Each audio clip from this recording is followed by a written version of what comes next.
Alors, Daria Rechaud, bonjour. Et bonjour. Je suis content de te retrouver, Daria. On se connaît depuis un petit moment maintenant. Ouais. On a un point en commun, Daria. C'est notre histoire avec Marseille. Alors, moi, Ah, je suis pas un Marseillais moi-même, mais tu sais, je le suis de cœur et puis j'ai des liens très forts parce que je suis fils de Marseillaise et ah. marié à une Marseillaise et une bonne partie de ma famille est à Marseille. Et toi, dis-moi ce que toi tu fais à Marseille, parce que tu n'as pas franchement, me semble-t-il, un nom du cru. Non, voilà, alors, j'ai pas un nom marseillais, mais c'est vrai que on est marseillais du cœur quand même. Donc je trouve que tes liens marseillais sont assez forts quand même, tu vois, parce que non, alors moi je suis à Marseille, j'ai grandi à Marseille, j'y suis depuis l'âge de 4 5 ans.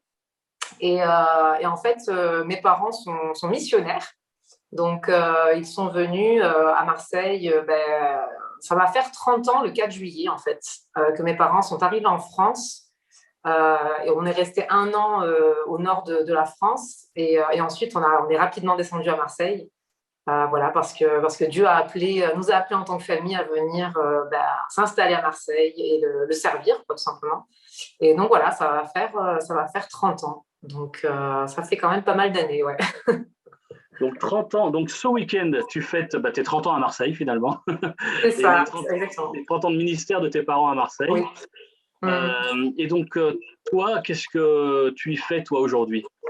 Alors moi aujourd'hui je suis mariée, j'ai 4 enfants et je suis pasteur à temps plein, à temps complet. Donc c'est mon travail, c'est ma vocation. J'ai été aumônier de prison là pendant 10 ans au Baumette à Marseille aussi, à la prison des femmes. Et voilà, j'ai écrit un livre dernièrement aussi, mais voilà, à temps complet, pardon, c'est vraiment, voilà, je suis pasteur de l'église EPP, donc Église protestante Le Panier, et en fait, on est une église avec différents lieux de culte. Donc, on a une église à Marseille, on a une église à Saint-Victoré, une à Belfort, un peu plus dans le nord, et du coup, on a plusieurs implantations d'églises en Europe et en France. Et donc, moi, je suis pasteur de l'église à Saint-Victoré. Donc, c'est à environ 30 minutes de Marseille. Quand tu dis que vous avez plusieurs implantations d'églises en Europe, qu'est-ce que ça signifie? C'est les personnes de Marseille que vous envoyez en mission dans d'autres pays? Alors, non, non, en fait, on fonctionne comme ça. On est là pour soutenir et pour aider les personnes qui, dans leur pays, souhaitent implanter une église. Donc là, par exemple, on a un jeune couple à Salzbourg, en Autriche, qui est venu pendant plusieurs mois s'inspirer un peu de comment on fonctionne à Marseille, notre église, notre ADN, etc. Et qui a vraiment à cœur leur pays, hein, leur pays, leur ville, Salzbourg, et qui aujourd'hui implante un EPP, une église EPP en Autriche. Et donc là, ça fait à peu près voilà, 1 an et demi, je crois, qu'ils implantent. Ils ont commencé à lancer des groupes de maisons. On appelle ça des EPP quartiers.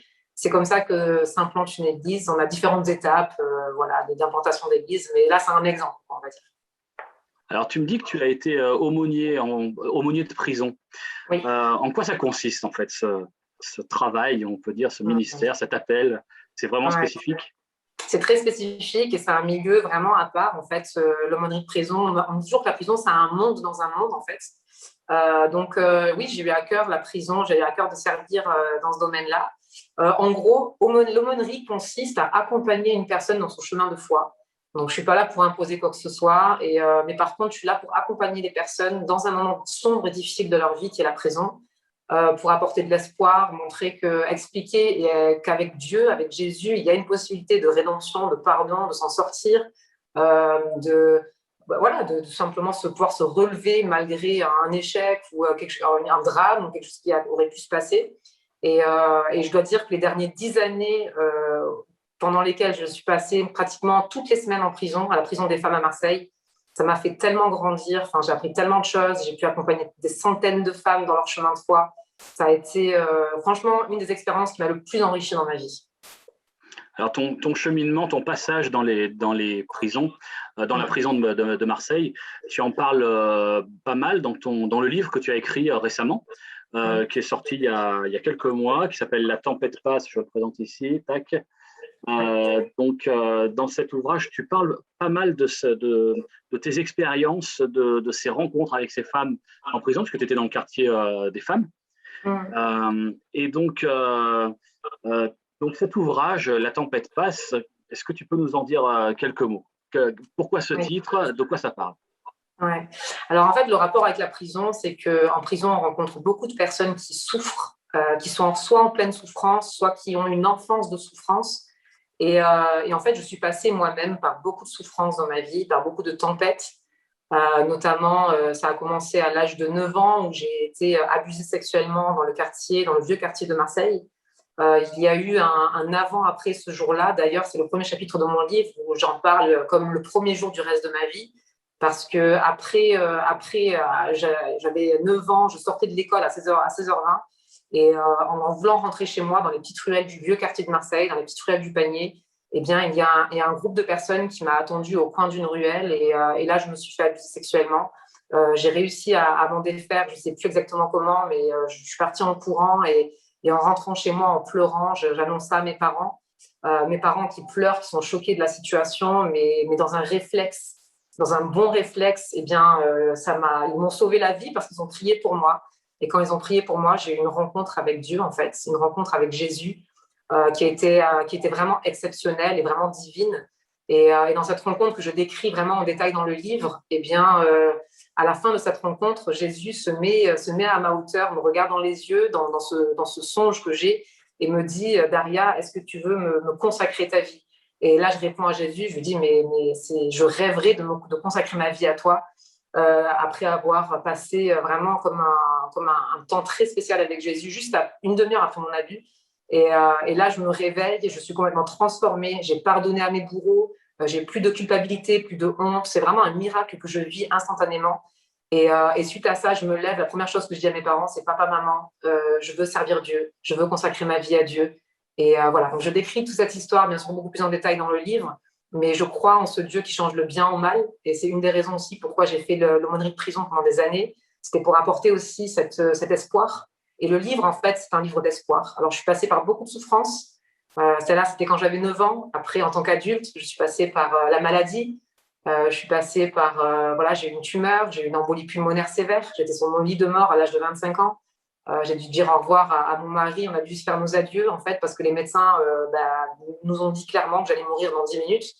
Donc, j'avais déjà 4 enfants, donc je ne pouvais pas dire au revoir à mes enfants. Enfin, il y avait toute une accumulation de souffrances dans 6 années qui était vraiment non-stop. Mais par contre, dans chacune de ces souffrances, j'ai vu la main de Dieu. Dans chacune de ces souffrances que j'ai vécues, eh bien, j'ai vu comment Dieu nous a transportés, nous a aidés, nous a relevés dans toutes ces flammes par lesquelles on est passé. Et aujourd'hui, si finalement, en fait, je porte cette couronne qui est un peu sur la première page de ce livre, c'est la couronne finalement qui glorifie Dieu, en fait, des années de souffrance de ma vie. Quand Jésus est venu me voir dans une situation où je l'ai un peu rencontré comme dans un songe, où il me dit, mais Daria, les sacs à dos de tes souffrances, je veux les prendre et les transformer en une couronne belle et légère. Je veux plus que tu les portes comme un sac à dos lourd, mais que tu les portes comme une couronne qui me glorifie dans ta vie. Et donc voilà, je n'ai pas le temps là-bas de raconter toutes les histoires de mon livre, mais il y a les maladies. J'ai 2 enfants qui sont des grands prématurés, 1 kg et 960 grammes à la naissance. J'ai une fille qui a failli se faire kidnapper devant mes yeux. J'en ai une autre, Rebecca, qui a fait la mort subite du nourrisson, mais qui a survécu miraculeusement. Voilà, ça a été des enchaînements de souffrances pendant 6 années. Voilà, mais Dieu a été là, Dieu a été fidèle. Il nous a jamais lâché la main. Et c'est la raison pourquoi aujourd'hui j'ai écrit ce livre, c'est pour le glorifier, mais aussi pour dire à chacune des personnes qui lira ce livre que rien n'est impossible à Dieu. Et qu'en fait, il y a des tempêtes, on passe tous par des tempêtes, mais le point en commun qu'on a aussi tous, c'est que les tempêtes passent. Elles ne sont pas éternelles en fait. Donc oui, on peut passer par des moments difficiles, mais elles ne sont pas éternelles. Les tempêtes ne sont pas éternelles, elles passent. Et surtout quand on donne le contrôle de notre vie à Dieu, c'est lui en fait qui transforme cette tempête en quelque chose d'extraordinaire. Je reconnais dans ce que tu dis, ça fait combien de temps que tu es pasteur, Daria? Alors, j'ai cofondé, on va dire, l'église EPP depuis de longues années, mais officiellement, j'ai été reconnue pasteur depuis juin. C'était le 12 juin, là, dernièrement, officiellement. Voilà, donc ça fait 2 semaines officiellement que tu es pasteur Oui. et je vois que en fait, tu as déjà très bien pris les habitudes pastorales parce que quand on te donne la parole, tu ne la lâches plus. Donc, Exactement. une longue carrière pastorale est tracée devant toi. Daria, écoute, merci vraiment pour ce temps qu'on a pu prendre ensemble. On va pas en prendre davantage. Vraiment, je suis vraiment touché par ce que tu as dit, par le témoignage incroyable de ce que tu as vécu, que tu partages dans ton livre. Tu disais qu'il y a une couronne, effectivement, sur la couverture de ton livre. C'est une couronne, comme tu dis, belle et légère, comme Dieu nous appelle à la porter. Merci pour tout ce que tu as apporté. Et puis, on peut rappeler à quel endroit on peut se procurer ton livre? Oui, donc écoute, j'ai mon site internet, c'est dariarechor.com, et sinon sur toutes les plateformes avec Excaleo aussi. Hein. Voilà, on peut le trouver sur excaleo.com et dans toutes les bonnes librairies chrétiennes, comme on dit à la télé. Voilà, merci beaucoup Daria. Et puis, on se retrouve très bientôt. Pour tous les lecteurs de La Pensée de Pascal, on se retrouve demain sur lapenseedepascal.com ou par email. À bientôt. Merci Daria.